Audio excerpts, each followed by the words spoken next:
Hi, here we are in London at the BAFT event, and we're going to host an International Women's Day event.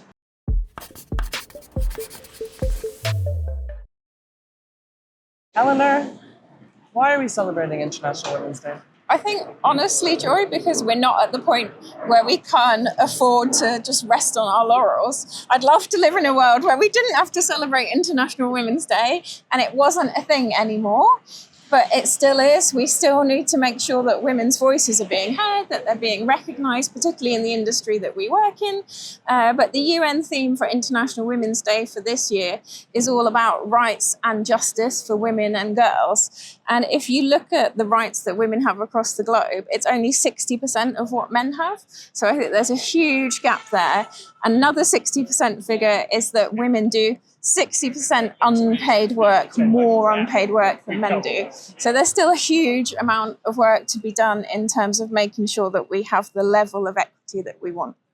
Excellent. And tell us a little bit about the day, what we've got planned, what we're hoping to achieve. Well, I think what we're hoping to achieve is really profile the women in trade that's part of BAFT's program as well. But we're pulling together women, male allies, across corporates, banks, etc., to really come together to talk about some of the big issues that are being faced, like you suggested there, but then also issues like funding for women entrepreneurs, etc., which again, women get like about 2% out of any kind of VC private equity funding. So really talking about some of the big meaty issues and then thinking about how we can solve that together. Yeah, awesome stuff. Should be good fun.